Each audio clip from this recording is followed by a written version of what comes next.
Let's podcast alongside Joe Giglio. I'm Joe Ovies inside Eford Studios in downtown Raleigh. Thanks to Empire Properties and thanks to Hopscotch for wrapping up over the weekend so we can get downtown Raleigh without any problems. That's why we did After Dark from our respective homes on Saturday after the NC State-Tennessee game. There was a lot going on this weekend in downtown.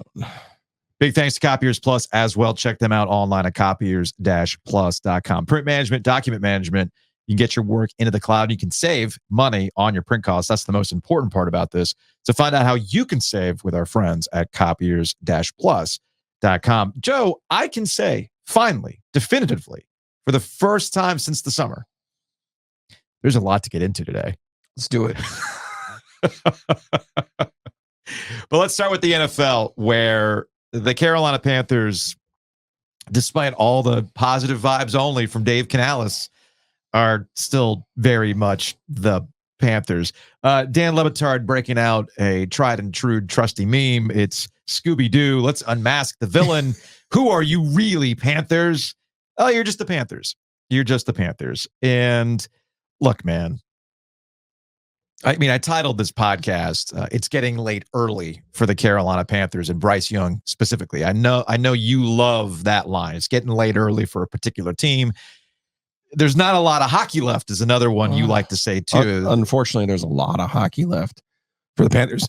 And they're going to need Handsome Dave and all of his positivity because I'm looking at this team and I know we can talk about Bryce Young. He wasn't good. He wasn't good. I get it. It's not just the comparison anymore. It's not just what you paid for him. He just wasn't good. No. Right? No. And you want to have more, you want to see that there's more there than there is right now. And quite frankly, there's not a lot there right now. Their defense is really bad. Their defense is really bad. And this is a classic, and I've told you this before about the Houston Texans, right? Like, they weren't that far off. Nobody in the NFL is really that far off. It's by design. It's called not for long for a reason, right? The Panthers are really fucking testing that, though, because this offseason, they lose Frankie Luvo in free agency, and you're like, okay, cool, whatever. It's a linebacker. Anybody can replace a linebacker, right? Sure. No. They lost the guy who made the majority of their plays, and obviously they didn't quite replace him, right? Then you had Brian Burns. Well, no, we have so few assets. We have to trade away that asset. Fair enough. Their defensive line is bad. Their defense is bad. They made the Saints look like the '89 Niners in this football game. That's a mediocre team, by the way. I mean, that's not even a mediocre team. The Saints are a bad team. Yeah. And I don't know what that makes the Panthers. Probably, I would say 32 of 32 if the New York Giants didn't exist. I mean, they're going to give the Giants a run for their money. And look, I'm going to say this. I know it's going to come across to some people who don't know the dynamics here. All right. And I say this as somebody who is a fan of Scott Fowler, who is a columnist for the Charlotte Observer. And Scott's always been a positive guy, has a little bit of a lighter touch himself. He does. He does. When you lose Scott Fowler, you're in trouble. It's bad for you. It's bad for you. And it's bad for Bryce Young in that regard. Because we can highlight, look, dude, I'm going to go back and focus on Bryce Young. Okay. And I'm coming from, I get it. I'm coming from a perspective of, let's see what Bryce Young looks like when the organization actually looks like it's organized. Like they actually don't have the husk of a coach that probably should not have been coaching last year in Frank Reich. And you got to jettison from him early, midway through the season. It's okay. Dave Canales didn't even do the things he said he was going to do. Yeah. Right. And I guess that gets to how bad a shape the offensive line is and how they can't get a run game going. But when your first pass is an interception and then throughout the rest of the game, you're sailing passes, you're not accurate, you look overwhelmed. Essentially, all the things that the Carolina Panthers and those who believed in Bryce Young, strip away the first round pick crap. All right. We've moved on.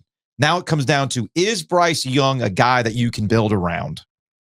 And that's what this year was ultimately about. Can you build around him? And I know it's just one game, but man, he looked overwhelmed again with a different system, a different coach, some different pieces around him. It was still the same Bryce Young that wasn't doing the thing that it was sold to fans and media as. He processes the game. He's going to be this point guard. He looked inaccurate. He sailed passes. when his rushing touchdown, he looked like a little kid out there. And you're like, oh my goodness, please don't get hurt. Like all those things. All that was really highlighted in the opening weekend, along with the other things that are going on with the Panthers that are bad too. I'm with you on the defense. Don't get me wrong. But this year is about Bryce's development.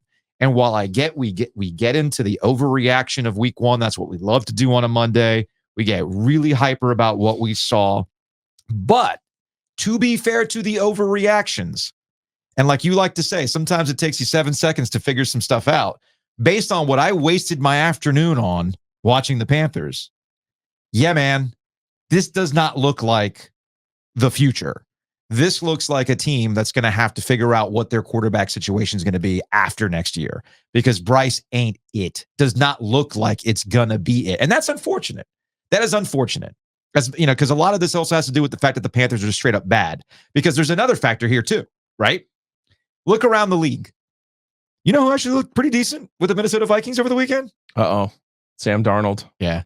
You know who looks okay in Tampa? Oh, a little bit more than that. Baker Mayfield. Right. Matt Rule might actually be turning things around in Nebraska. It was not a great weekend for David Tepper.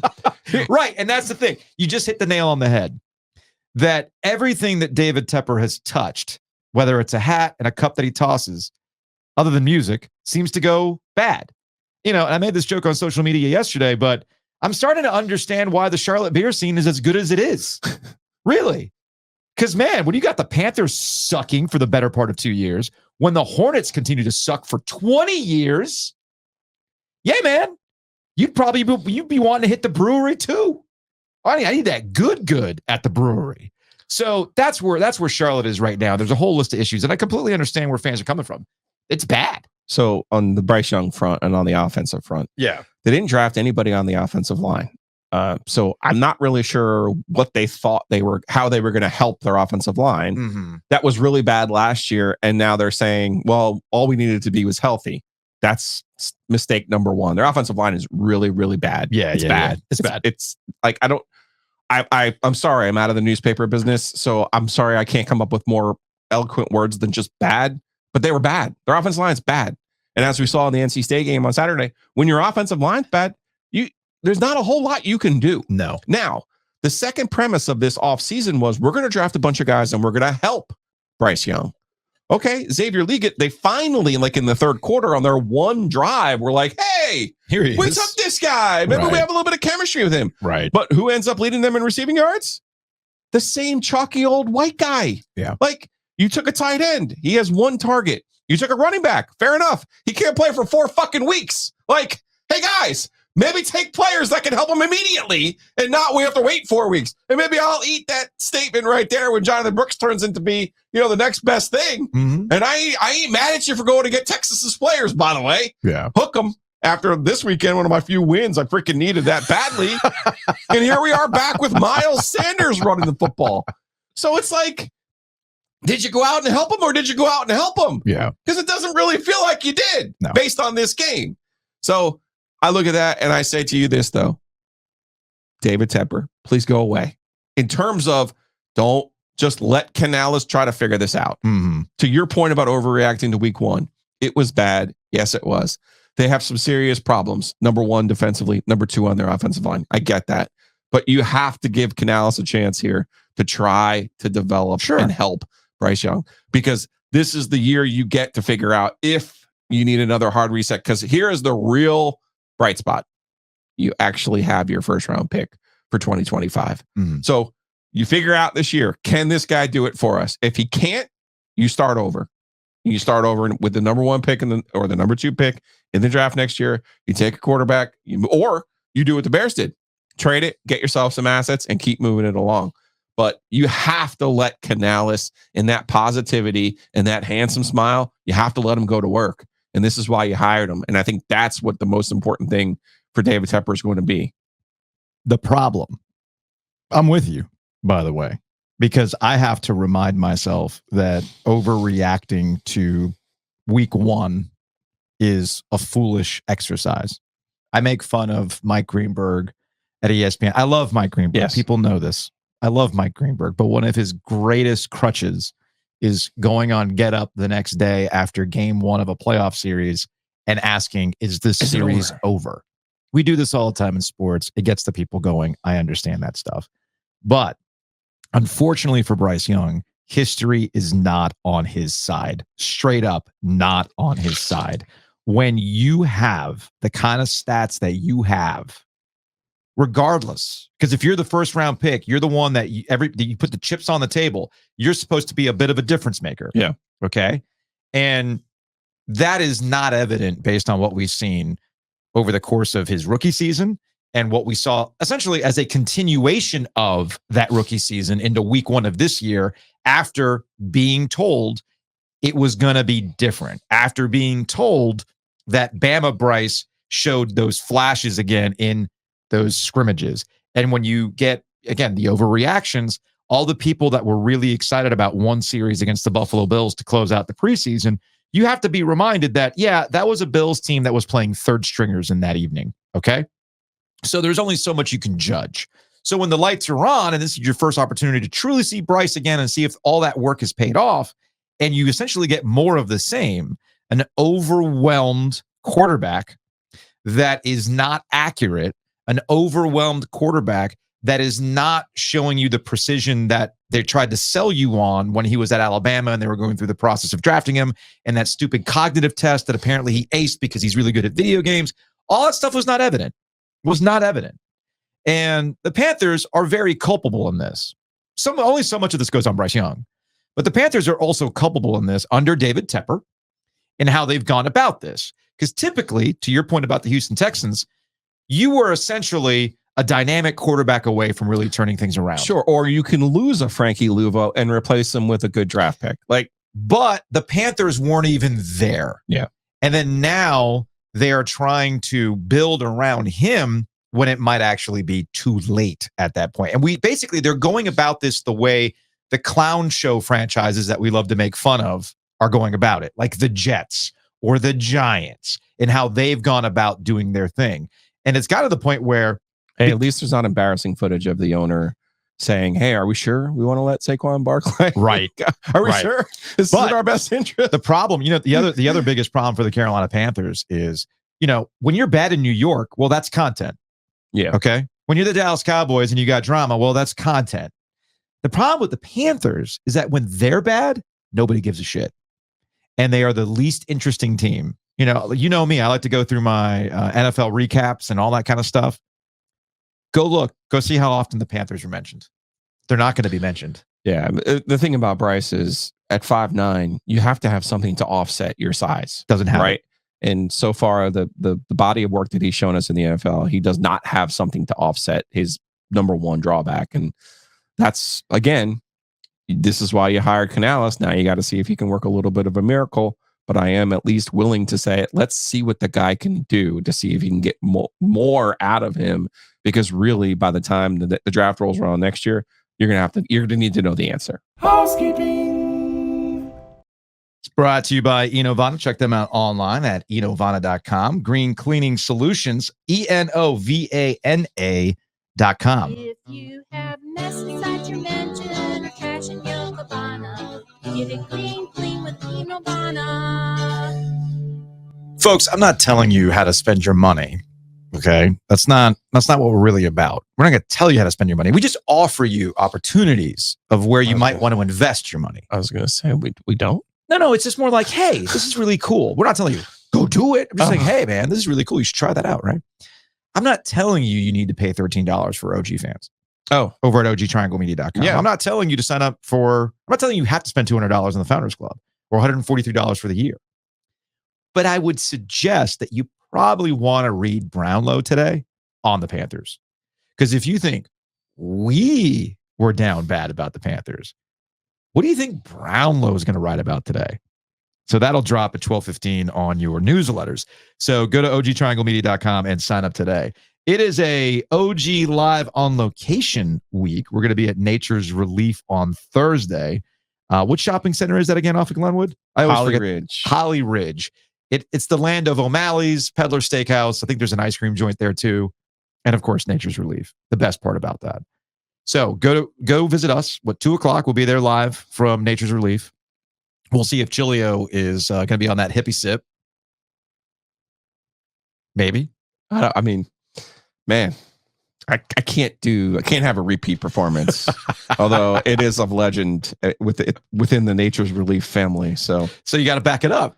I know. We got to back it up. We're gonna have you try something new. I'm excited about this. So again, go to naturesreliefhempstore.com. That's RELEAF hempstore.com, and come visit us Thursday at Nature's Relief off of Glenwood near Pleasant Valley in the Holly Springs Shopping Center. Big thanks to Matt Davis over at State Farm. Check him out online at suregarner.com. 919-779-8277. I saw Matt on Thursday at the Polar Ice House in Garner. He gave me a hat. Oh, cool. To send to my brother so that when he goes to a Central Florida game, he can be representing for the Matt Davis 12. That's awesome. Love it. So I'll be putting that in the mail. So go support the Matt Davis 12. Go save money on insurance. Go to insuregarner.com, theoginsurance.com, or call directly at 919-779-8277. Does Roback need us anymore? No, they have Quinn Ewers. And as long as Quinn Ewers is winning bets for me, I got no problem playing his ad from Roback. Unfortunately, I don't have the ad on me right now. Maybe we'll get to it a little bit later in the week. But yeah, man, we got like actual like endorsement dudes. I mean, I guess they like us. Roback knows how to pick winners. Yes, they do. You're absolutely right. So you need to pick out some comfortable shorts. You need to pick out some comfortable pants. You need to pick out some comfortable shirts and hoodies.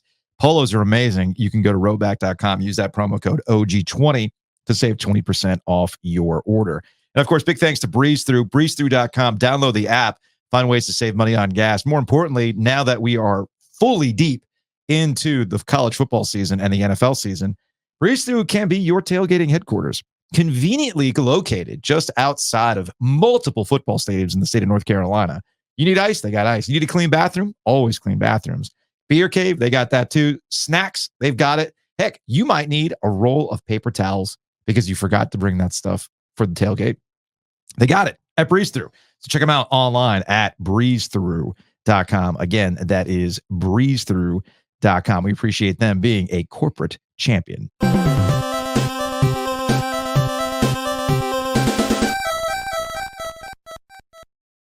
Joe, it is time for some premature evaluations in the world of the NFL. We covered the Panthers, but I think it's time to get into some other matters in the NFL. Let's begin. Dak Prescott, Deshaun Watson, two dudes who are getting paid a hell of a lot of money right now. One actually is productive. The other is actually going to ruin a franchise.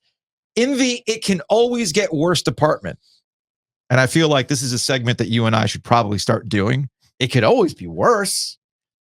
The Cleveland Browns are actually in a worse situation than the Carolina Panthers, because if the Panthers want to move on from their quarterback, it won't be fun, but it can be done, and it won't sink your franchise in terms of your salary cap. Deshaun Watson, on the other hand, with his fully guaranteed contract that the Cleveland Browns insisted on competing against themselves to sign him to, are so screwed, man. Absolutely screwed. When's the last time he was productive? Not for them. I mean, he literally has not been good for them. He's either been in trouble or he's been hurt, and he was god-awful yesterday against the Dallas Cowboys. And of course, maybe I was incorrect about the We Them Boys cycle. Maybe they didn't. Here we go. Maybe they reset it with the Dak Prescott. That's right. Contract. They speed ran it through this preseason, but with the signing of Dak Prescott to his mega deal and the way they looked against the Cleveland Browns. Zeke scored. We Them Boys! It's back. We Them Boys! Other thing that came out of that game. Well, I guess I should ask you, how much of that game did you watch? Cowboys? Yeah. I actually had the Cowboys. They were getting money. They were getting points in that game. I was like, okay, cool. I like free money. Okay. I watched that game mostly because I wanted to hear Tom Brady's debut as a broadcaster. Oh. You know me. I'm fascinated by this. Yeah. The consensus out there in the media circles is that his debut was mixed, right? It was like he was fine. I mean, well, what did you want him to do? Well, that's my question. I'm always fascinated by this when it comes to analysis or analysts on these football broadcasts. They basically treat it as though he's the reason why I'm watching this game. He's not. He can augment the game. He can make it entertaining, or he can just be there and I don't think about him. And as I'm watching the game, Tom Brady was fine. I think Tom Brady's dry. I don't think Tom Brady has much of a personality other than, let's go to work, do the work. Football is life. Maybe he's perfect for this age that we live in the NFL circles where people love jargon and they think they understand all the jargon. And he did go jargon heavy, breaking things down and sounding super football-y. And I'm sure there's a segment of people out there that absolutely love that shit. Pablo Torre actually did a podcast episode on Pablo Torre Finds Out about this modern era of football coverage where people just throw terms out like they understand all these things. He calls it jargon porn. And the NFL dominates in jargon porn. And if you're into jargon porn, well, Tom Brady's your guy. But in terms of entertainment value, I didn't really find him anything more than dry. He wasn't really adding stuff. He was kind of super positive in situations where he didn't really need to be positive with. I played with that guy. He told us that because remember at the roast, he was like, these players have families. Yeah. I have a family too, which is cool, which is why I'm bringing everybody up here to make fun of them. Again, it doesn't make any sense. Yeah. So now but he did tell us that specifically, like he wasn't going to be overly critical because there are people who have families. But that's a lie. The reason why he's not being overly critical, especially when it comes to officials, is because of the whole Raiders ownership thing.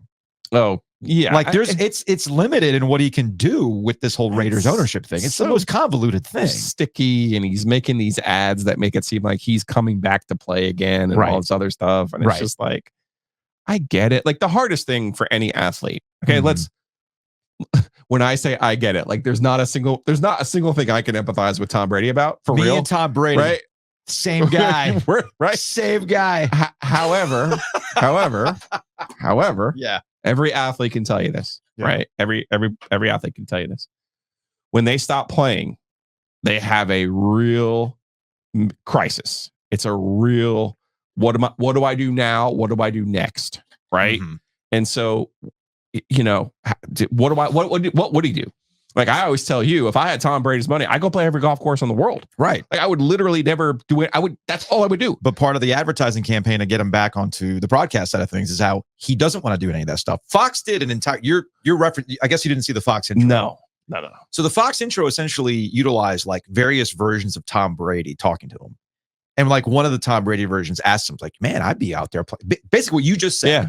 Okay. With all that money. Why don't you just walk away, dude? Yeah. He's like, I can't because football is life. And I wonder if some of it is seeing in his competitive brain. Yeah. Peyton Manning has this. Peyton Manning does that. I'm going to show you I can be like Peyton Manning. And it's like, not everybody can. No, you might have beaten Peyton Manning on the football field. Okay. Yeah. Multiple times. And I know Bomani Jones has made this point in relation to Patrick Mahomes and Lamar Jackson. We have a 1-for-1 comparison going on in the modern day where Patrick Mahomes is Tom Brady and Lamar Jackson is Peyton Manning. Okay. We can recognize that Peyton Manning is one of the greatest to ever do it. But in terms of like actual success, Super Bowls, all that stuff, Tom Brady won that war. But to your point, Peyton Manning, well, let me rephrase. Tom Brady won the battles, but it could be that Peyton Manning ultimately won the war in the way that he has repositioned himself as this football family dynasty. Yeah. Okay. Tom Brady, Peyton Manning has found his purpose and not, remember, he famously told ESPN, no, I'm not going to do this Monday night thing every week. He's too creative. I'm not doing your Monday morning hits with fucking Mike and whoever the else you're dragging out there. Like I'm not doing your bullshit anymore. You joked about how we don't have any good ideas. Clearly Peyton Manning, creative guy. They have a whole song and dance with various people about the Mannings, right? Coaches, they scored some good people. It sounds a lot like acapella the news. So legitimately and literally. Yeah. So, acapella going on. So strange here. Tom Brady is not an interesting person other than he's a fierce competitor.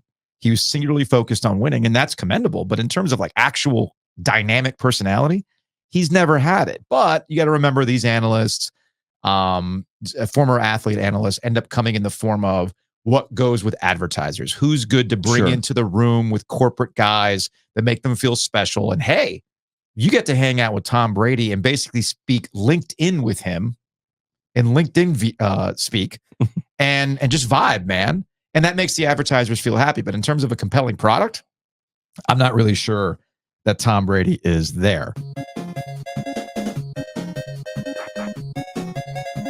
Russ cooked?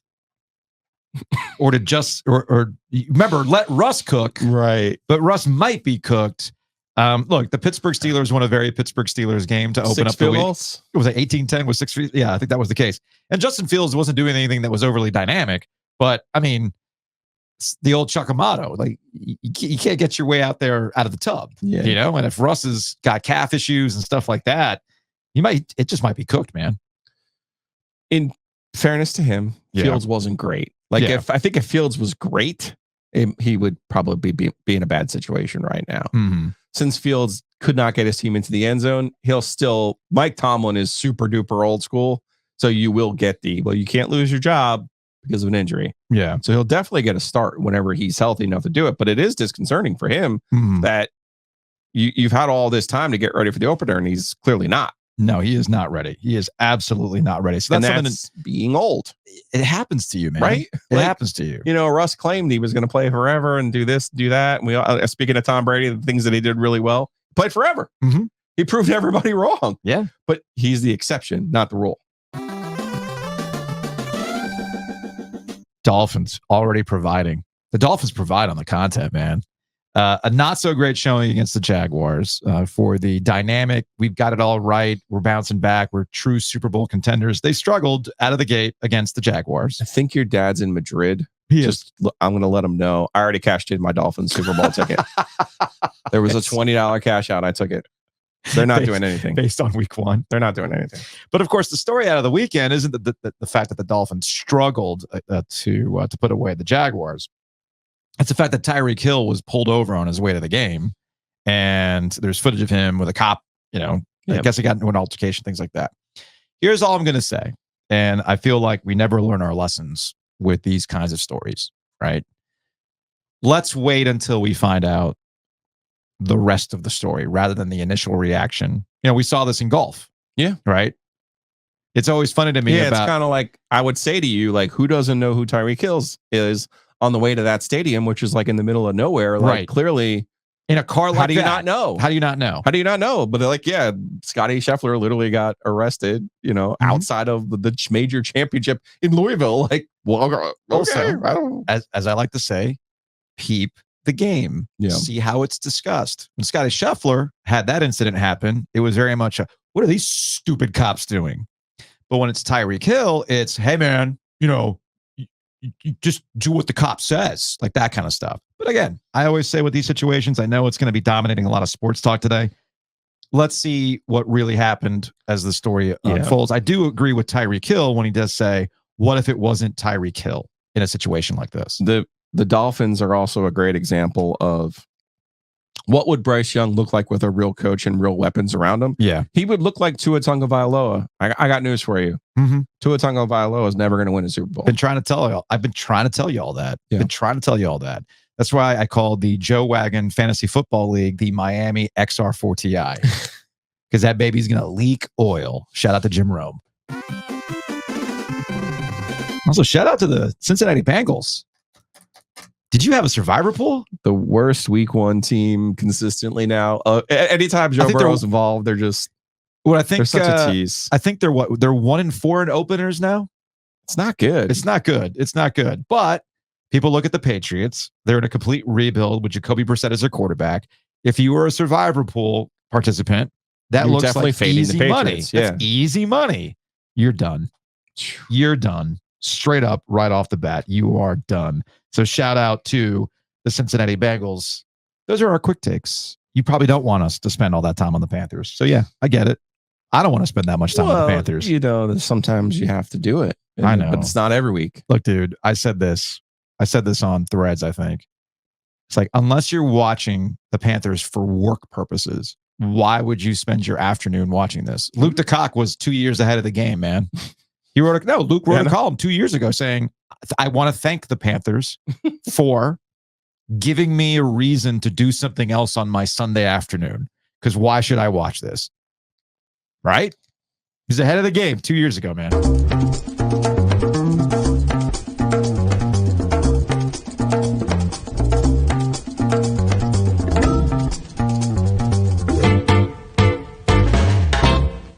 I love that you included me on a group text with B-Lord about how you finally saw the light. Did I see the light? I also thought it was funny that Lord had his daughter in a Anthony Richardson jersey, I think, if I look back at the text correctly. And there, speaking of scratch-offs, as you like to say, if Anthony Richardson's healthy, he looks like he can change the damn game. But of course, that's the question. Can he stay healthy? But you try to get into that parlay life, man. I did. Touchdown. Anytime touchdown scores. I think I had 6 of them. What was my first 3 hit? Was it plus like 5,900? Yeah. What would have paid out? How much would have paid out? I gotta look it up. I know some people sent me some of that $5 gang. Love y'all. Mean it. Head on over to DraftKings right now. Use that promo code OG24. I mean, look, you can do things like anytime touchdowns. You can do multiple game parlays. You can do your own custom parlays. There's all sorts of fun ways to get in with the NFL, and it's all at DraftKings. Just download the app today. Use that promo code OG24, and new customers bet $5. You'll get $250 in bonus bets and 1 month of NFL Plus Premium only on DraftKings. The crown is yours. So what did you end up doing? It was $15 to make 8,400. Wow. 6-pick touchdown parlay. 4 of my guys scored a touchdown. Guess what that gets you? Does DraftKings have a way for me to bet on quarters for Aaron Rodgers tonight? Snaps taken. Can I make a bet like that? I know they got all sorts of options, but I just don't know if it gets that granular on DraftKings at times. Because if there was a way to do an over/under 2 quarters with Aaron Rodgers, I'd take the under. He's got to be healthy this year, right? No, man. Based on the reports that I've been reading. Oh, but they at least have a. Well, no, those are classic, famous last words. Yeah, they at least have a really good backup this year in Tyrod Taylor. Who, anytime who gets near the ball when it's time for him to play, gets hurt. So I don't know who the third string is. Look. Again, I'll have to go into the DraftKings app and see what the deal is. But if there's a way to say that Aaron Rodgers will not make it to halftime, I'm going to take it. Because again, like I said, there's a good bit of reporting from people with boots on the ground about how he's looked in camp, and he looks old. He looks. A lot of these anonymous scouts have all been telling the insiders he looks very much his age, coming off an Achilles tear, man. It's a tough one. And no amount of ayahuasca and darkness retreats and going to the pyramids to see if Stargate was a documentary is going to help you. Okay, Stargate was a documentary. Okay, pyramids were built by aliens. I'm just saying. If you don't believe me, go watch the movie. It's very real. Gambling problem? Call 1-800-GAMBLER. In New York, call 877-8-HOPE-NY or text HOPE-NY 467-369. In Connecticut, help is available for problem gambling. Call 888-789-7777 or visit ccpg.org. Please play responsibly. On behalf of Boot Hill Casino and Resort in Kansas, 21 and over. Age and eligibility varies by jurisdiction. Void in New Hampshire, Oregon, and Ontario. Bonus bets expire 168 hours after issuance. For additional terms and responsible gaming resources, see dkng.co/ftball. NFL Plus Premium offer available only to new and former NFL Plus subscribers. Additional NFL Plus Premium terms at nfl.com/terms.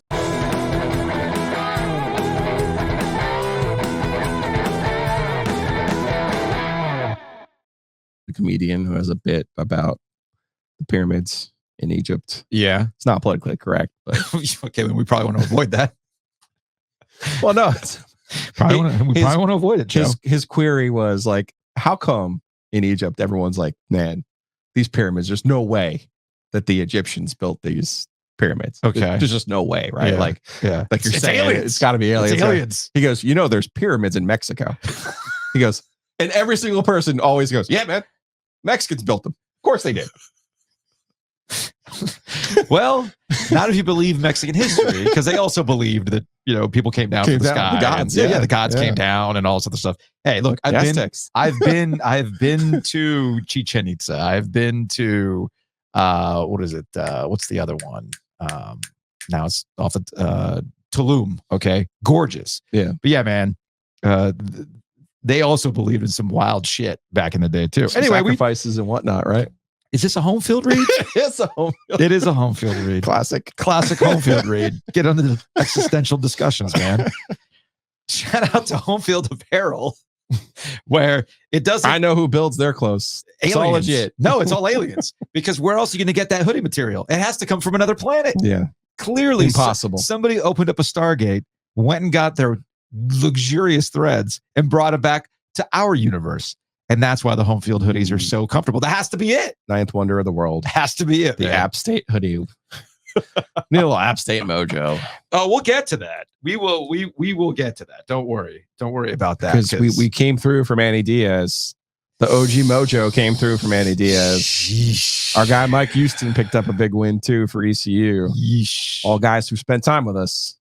I tried to tell that to Jason Baum at Tennessee. Yeah. It's like, hey man, I mean, because I remember I told you I asked about if we could get Heupel. Yeah. He's like, yeah, Joe, this is the SEC. We That's not something that people do. We don't just talk to some podcast at Raleigh. And I was like, okay, man, I'm just trying to tell you that the OG mojo is I don't think pretty they strong. needed it. And he's like, oh, and I was like, all right, I think it'll be okay. It'll be fun.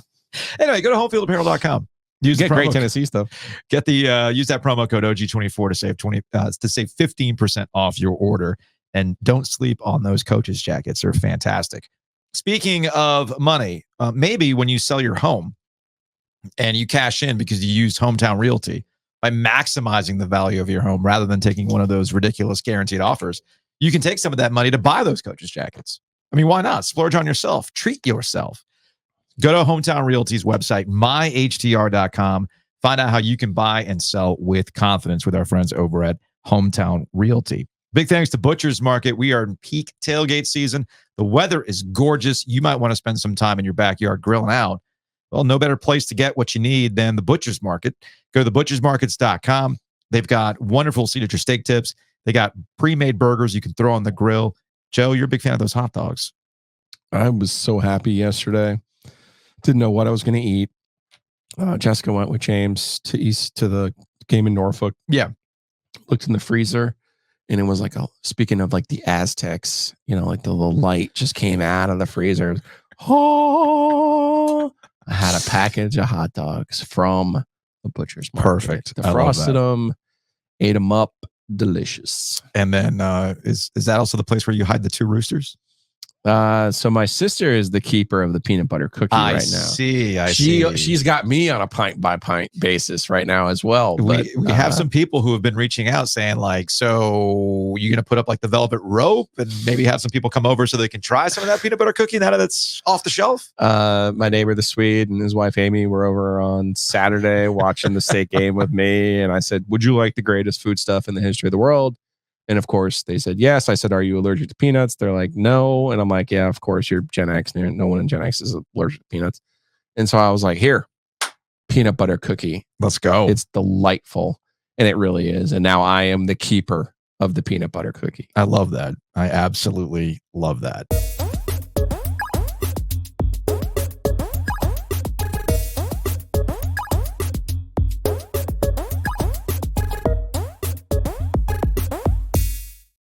So we spent a Saturday night talking about 55 minutes worth of NC State, Tennessee. Mm-hmm. And once again, YouTube, wonderful thing. I put about a 16, 20-minute preview on our podcast feed. But if you want to see the entire episode of the After Dark, go to YouTube. We went about 55 minutes, went through all the comments. But YouTube is funny in that it loves to introduce rage bait. So much like when we were doing After Darks during the Canes and the Rangers series, YouTube decides to feed it not to NC State fans, decides to feed it to Tennessee fans. Yes. Who were super upset and never watched the video. They just went based on the thumbnail that says turnovers sink pack. Again, we're coming at it from the perspective of a triangle-based podcast that talks about triangle-based schools. And you're looking at it from the NC State perspective.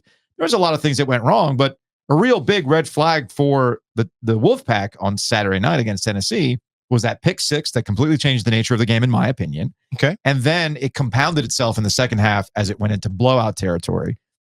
And there's been a lot of discussion about Grayson McCall, the offensive line. How do they turn this thing around? What does it look like against Louisiana Tech? Reason why we went fully deep into this on Saturday night in the After Dark. But we're bringing it up again to kind of follow up on stuff that we might have missed on Saturday night. Maybe look at it the next day, kind of take a step away from the immediate reaction. And honestly, the only thing that I can really think about, it gets back to a portion of our conversation on the After Dark about Dave Doreen and that next step. All right. Dave Doreen deserves a lot of credit over 12 years at NC State of making it a program that's going to win about 8 or 9 games. That's something commendable for a program that has been incredibly consistent in being a 500 program. Yeah, his first 7 years again, that 53.4 winning percentage is the school's winning percentage. That is NC State. Boom. You are a replacement level right there. You did it. Pretty much. But since 2020, Dave Doreen 2.0, as you like to say. Yeah, it's 68%. Yeah. That's a whole lot better than 53%, which might not be some of the games that you want him to win. And that's always the hardest thing. One thing that I always remember when I took an operations management class when I was at NC State, they always talked about the last mile, the final mile. You can do all the production work. All that stuff is easy. You can find efficiencies in making this product cheaper and all this other stuff. But where things get really dicey is that final mile. How do you complete this transaction? How do you complete the delivery? And I think that's where Dave Doreen is right now. How do you jump from an 8 or 9 win football team in Dave Doreen 2.0 and graduate to Dave Doreen 3.0 and get to a season where you do win the 10 games? You get to a season where you're put on primetime ABC in a top 25 matchup as a potential college football playoff at-large team, and you have that happen to you. Yeah. How do you get that to happen? That's incredibly difficult. And I think that's one thing that I wanted to reiterate when we talk about State and where they are with Dave Doreen's program right now. That is pretty much 98 to 99% of a lot of college football programs that struggle to make that final jump up into that other percentage. As you know, my friend Josh Goodson. Yes. Eternal optimist, NC State fan. He's also in the mortgage business. Him and Dave Canales are like Spider-Man pointing memes sometimes. They are. So we had Dave is a little bit more handsome than Josh. We had a nice conversation Sunday morning. Yeah. And I said, this is where Dave is. Because I've made peace with who Dave is, but this is where Dave is. And this is where NC State is, really. They're a middle class program. Middle class, right? Yeah. Like, hey, man, it's really like part of the fan base needs to realize it could be you're living in your van down by the river. It could be you live in a project. It could be you live in the wrong neighborhood. Yeah, you're in that double wide. It could be you just can't afford anything else, right? Like there could be a whole lot of things. Yeah. So you do at some point need to appreciate that you're middle class. And then there's this part of it too. Like Dave just can't go to Josh and say, well, hey, I want to live in this neighborhood where Ohio State, Texas, and Alabama are, and Georgia. Well, at some point, Josh, the mortgage guy, has to say to you, that's awesome. I think it's great that you want to live in that neighborhood, but you can't afford it. No. You can't be there. And so there's a reality there to where NC State is. And I want to be real clear about this because I've been thinking about it, and this will be in the newsletter tomorrow. NC State's biggest challenge from getting 8 and 9 to the next step really is about the quarterback position. Okay. And the challenge that NC State's in that middle class is while they've gone into the portal and gotten quarterbacks, they're not in that upper class where they can just go and get whoever they want. Yeah. Their evaluation process in the portal is flawed.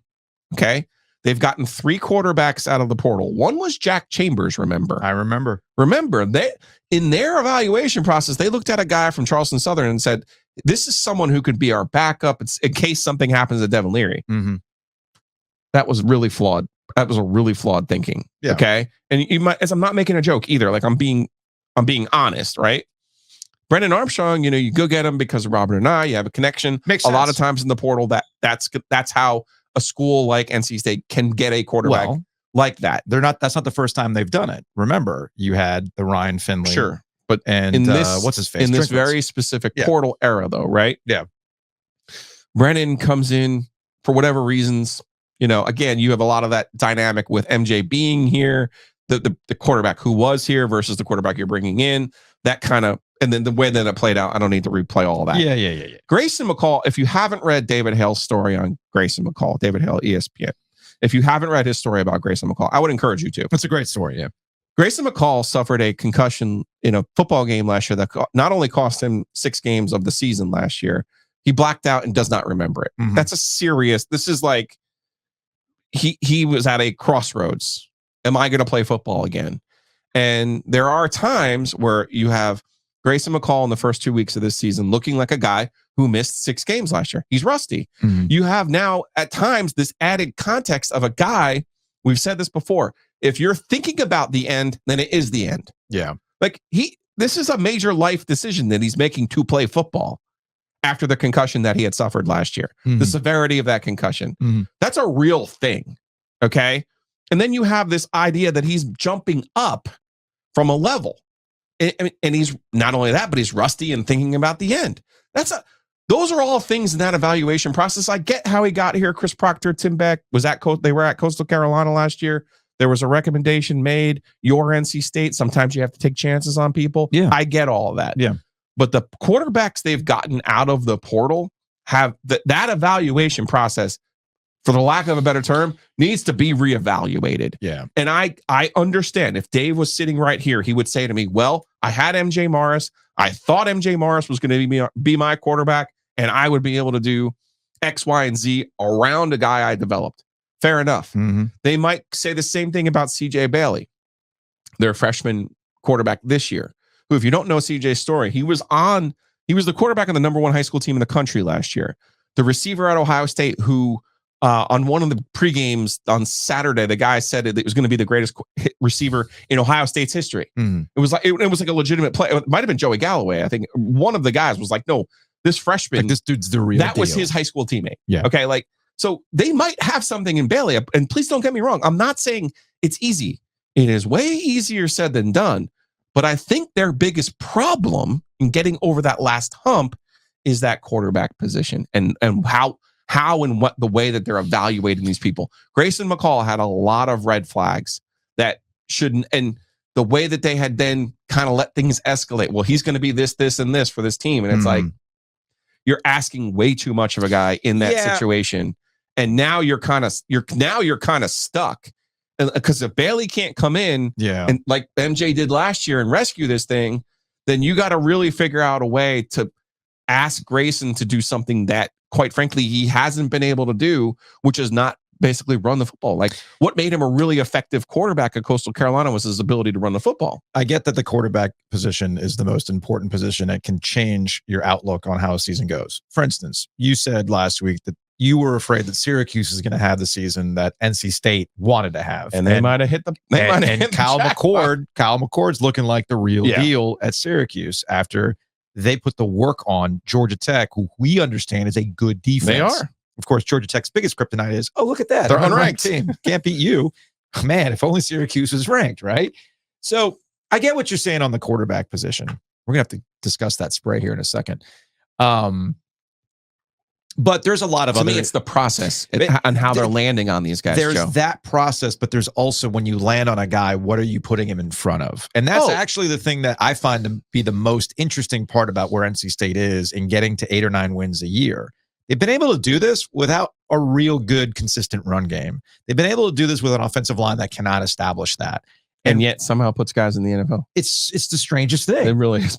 So like defensively, nobody's ever going to question NC State's defensive development as the season goes on. Yeah. Nobody questions. It's kind of weird to say that, right? Like they gave up 51 points, but I didn't really think the defense was the problem. No, I did not. I'm with you on that one. So we understand the defense is going to develop over time, but what's been lacking is a development on the offensive side of things. I mean, again, Dave's a defensive guy. I mean, it is what it is. But offensive winning on the line can't just be a one-sided thing. And that's been interesting over time. And again, I can't get too deep in the weeds of the footballing and all that kind of stuff, but it's just something that we've seen in this Dave Doreen 2.0. To your larger point, though, last year they lose the game at Duke. They made some changes on the offensive line. Yep. And their offensive line was better. Yes. You don't win 5 games in a row against the teams that they beat without your offensive line being better. This gets to something that you said on Saturday night. And we did not hear Dave Doreen's press conference after the game because we were live after the fact. And the MO is when people count NC State out, that's when they do their best work. It's the law of the wolf, all this other stuff. And I saw the quote before I saw the video. And the quote essentially was a game that we like to play with Rod Brindamore. We play the game with Rod Brindamore. Did the Canes win or lose based on Rod Brindamore's quotes? With Dave, we can play the game of what year was this said? Was it 2020? Was it 2021? was it 2022 or 17, 2023? 16, 18. 17, 16 essentially was, hey, I know these guys. You know, a lot of people are going to count us out. Also, you say, which he said was good. You He's say like, that's good. You say play the hits, right? Yep. Here's the problem with playing the hits nonstop. At some point, somebody's going to want some new material. And that ultimately gets us to the existential question from the weekend, which was Steve Young presented. Like, the people who don't like Doeren are like, yeah, but what about his ceiling? And the people who like Doeren are like, yeah, but what about that floor? Yeah. And it's just, you can't get those two sides to really ever come together. Elsewhere in the ACC, we didn't really spend a lot of time talking about North Carolina and Duke. I did want to start with the Blue Devils because, you know, this is once again Manny Diaz and trying to find out what his identity with Duke is going to be. Defensive guy. That's a nice win. Is going to have a defensive team. Yeah. And you're just asking your offense to do enough to win. And while they struggled to establish the run again, which is pretty typical for Duke, this is why you went and got Malik Murphy. And they got themselves into overtime. He struggled some, but he found ways to make plays for them to win the football game. I thought that was a really positive sign for Duke in this game because Duke's back half of their schedule really heats up. So they need to be in a position at the beginning of it to knock off wins where they can. So a big win for them on the road against a Big Ten team, which of course, now that we're in week 2, we don't talk about this conference stuff. No. Actually, put a pin in that. Because over at North Carolina, I mean, they did the work against Charlotte. I think what you have to evaluate with North Carolina over the next couple of weeks before they get into conference play with games against Charlotte this past weekend. They've got A&T this upcoming weekend, and then James Madison, Central, and then you got James Madison, which could potentially be tricky. It's all right. Now you know what this offense has to be with Connor Harrell. What's it going to look like?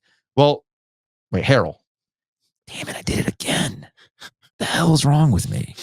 Jeez. Anyway.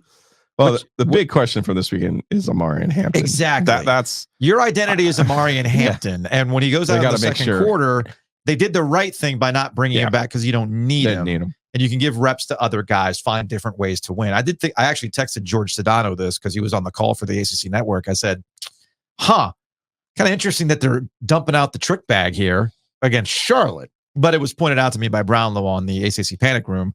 And I think Felder was the one who explained this, was that sometimes you just do that sort of thing in games like this so you can tweak or add a wrinkle when you might need it again. So I'll stand corrected on dumping out the trick bag. But look, they just need some solid quarterback play. Make sure that Amari and Hampton's healthy. My only kind of concern as the Jeff Collins defensive experience unfolds in Chapel Hill, the only issue I had with the game is the secondary could have been had if Charlotte was just a better team and their quarterback goes out, all that stuff.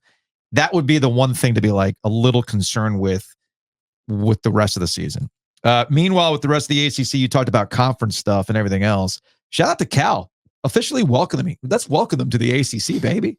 We'll claim you now. We're in. Although, do you want to claim him after this, Joe?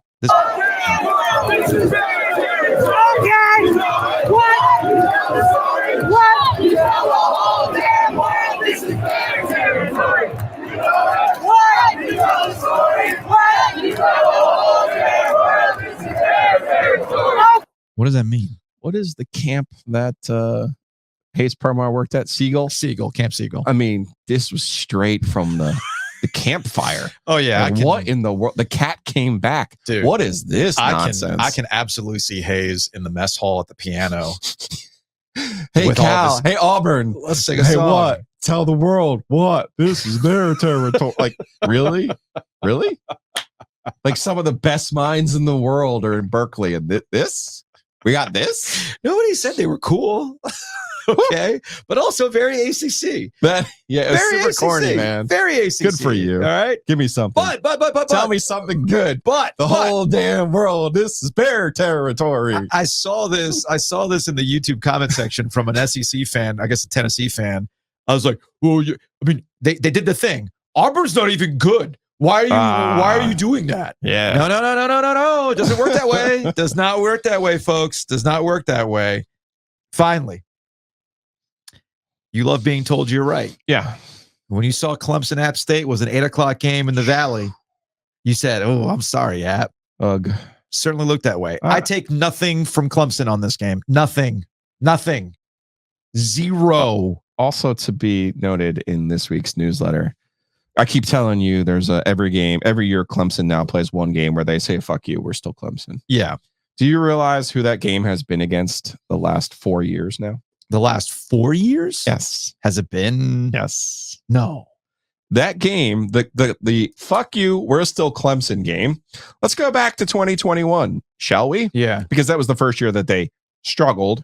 Well, that year, not only did they, they lost to State that year, remember? Mm-hmm. But then the team who actually won the Atlantic Division was Wake Forest. Yeah. And in late November, they said, oh, fuck you. We're still Clemson, Wake Forest. They beat them 48-27. In 2022, NC State was a top 10 team. And Clemson, and it did end up winning the division in the ACC, but it was like, hey, top 10 teams. We're playing. It's down at Death Valley. NC State, come on down. Fuck you. We're still Clemson, 30-20. Last year, they played Carolina, who at the time was running hot. Come on down. Hey, Carolina, fuck you.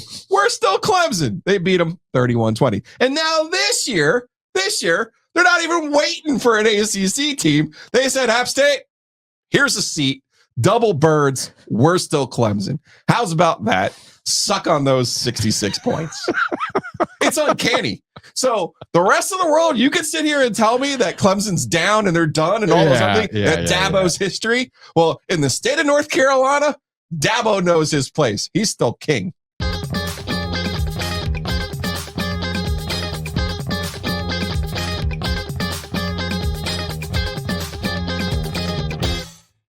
Spent most of my weekend in hockey rinks over at Weight Competition Center. So I was having a hockey break in the middle of all of my college football. Let's take a break. Let's take a hockey break. Brought to you by Happy and Hill. Cool thing about Happy and Hill is that they have this awesome app. You can order your food, pick it up, and go to keep things really, really convenient. The other cool thing about Happy and Hill is that they've partnered with Loop Nutrition. Loop Nutrition is a part of O2 Fitness, which is more than a gym, which we'll get to in a second. And you can actually hit that QR code and it'll help you guide on where you want to be on your nutrition, what to eat properly as you're trying to meet those goals. That is corporate synergy. That is corporate synergy. Beautiful. It's a beautiful thing. So check out Happy and Health, download the app and save time when you go to the shop and pick up and go. Speaking of O2 Fitness, Joe is about to get out of here and he's going to be hitting O2 Fitness because you've got yourself a date, Joe, because as we know, O2 Fitness is more than a gym. O2 Fitness, so much more than a gym. What do you got going on today, man? We're going to call this Operation Herkimajerk. Okay. This is physical therapy so that Joe tries to get his neck fixed the proper way. I've tried pretty much everything else. Yeah. So renew physiotherapy at O2 Fitness. Today's my first day. Pray for me. It'll be fine.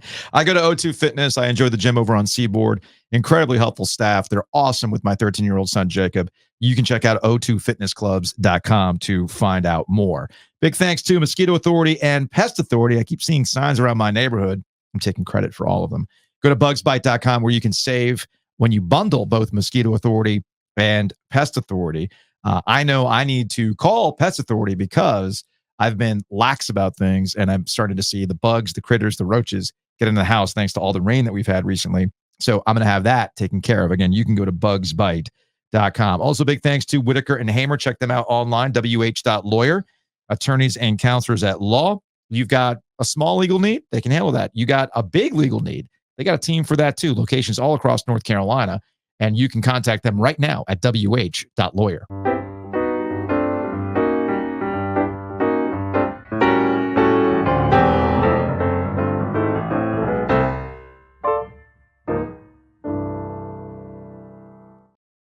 All right, let's get out of here on some Hey Joe. And we're actually going to go to the OG Sports phone to close things out. Well, I just heard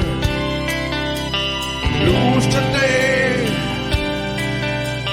Team is cooked. What would Joe say? Sports phone wide open. A lot of people do think that their favorite football teams are cooked. All right, let's go to the sports phone. I believe this one is about the Panthers. Hey, guys. just watched the whole first half of that Panthers Saints game. Is it possible that Bryce Young has regressed from last year? I know that's hard to believe, but I just watched him miss like 3 or 4 wide open receivers. Like last year, they couldn't get any separation, so he was basically throwing to completely cover receivers. They were open. He just missed them. And then point blank, there were 2 separate times on a 3rd and long where an obvious blitz was coming, and he didn't pick it up, and he got hit right in the face mask. So I think since state shit is dead, I would like to coin the next great state of North Carolina curse. And I am calling it the curse of Cam, because ever since Cam Newton was released, even the second time, because when he came back, at least we had the Cardinals game where he scored 2 touchdowns and yelled, "I'm back," which was awesome. That's the most alive I felt watching the Panthers in this entire 5-6 year run. But ever since he was released the second time, we have not had even decent quarterback play. So I'm going to call it the curse of Cam. What do you guys think? I like where his head is at, but I think we need a little alliteration here, right? State shit rolls off the tongue. Yeah. Tepper's torment. Because really all this has gone to shit ever since David Tepper bought the team. Yeah. And including the Cam stuff, right? Mm-hmm. How they treated Cam with Matt Rule and all that other stuff. So I'm going to go Tepper's torment. There has to be something with Tepper more so than... Yes. So I like that alliteration. All right, next up on the sports phone. Hey, Joes, can you forward this voicemail to the Murphy Center and the Wolfpack Athletic Director office? And that if anyone from Atlanta, the Chick-fil-A kickoff, or the Belk Bowl, the Duke's Mayonnaise from Charlotte calls and wants to schedule a non-conference game, to not answer. We need to play 1 AA team, 1 MAC team, 1 Conference USA team, and 1 Sun Belt team, not at App State or not ECU, the first 4 weeks of September every year. No more non-con against SEC teams. No more Notre Dame. Just play first 4 weeks of September, 1 AA, 1 MAC, 1 Conference USA, 1 Sun Belt, all at home. Thanks. Bye. Just play the irate teams. I think that's what the caller wants. All right, one more. This actually was from Friday, and I wanted to revisit this voicemail. We didn't have a chance to get to it. This was related to NC State and the Tennessee game on Saturday. We'll see how close this person was to his prediction. Hey, Joe and Joe. This is Jesse in Durham, North Carolina. First time, long time. I am calling because I just finished listening to the mailbag episode, and I wanted to hopefully get this on the OG After Dark. I absolutely nailed the game flow to my friends from the Western Carolina game last week, so I want to see if I can do that again before the Tennessee game even starts. So it's Friday at 3:12 p.m. I think that State's going to get down early, maybe 2 touchdowns or more. Okay. Accurate. Mm-hmm. Accurate. Okay. All right. Jesse continues. Like 17-3 midway through the second quarter, and everyone's going to be like, oh no, here we go again. Another pointless, empty calories, Wolfpack season, blah, blah, blah. I mean, that's pretty damn good. Not going to lie, man. It's not bad. Jesse was on point because that's kind of how things played out in the first half. All right. Mount to come back in the second half, gets to something like 24-20. No. And then, in typical NC State fashion, driving the ball to win the game, something terrible happens. Interception, fumble, some sort of turnover, something dumb happens. That certainly happened in bunches in the second half, yeah. And State ends up losing the game like 31-20. And I hope I'm wrong, but I think I'm right. Been an NC State fan for over half my life now, since I went there, starting in 2010. Love the show, guys. Thank you so much. And go Pack. Close. It's close. First half was close. Good. Nailed that first half. First you nailed half that first half. All right, that's going to wrap it up for today's show. We will see you Tuesday.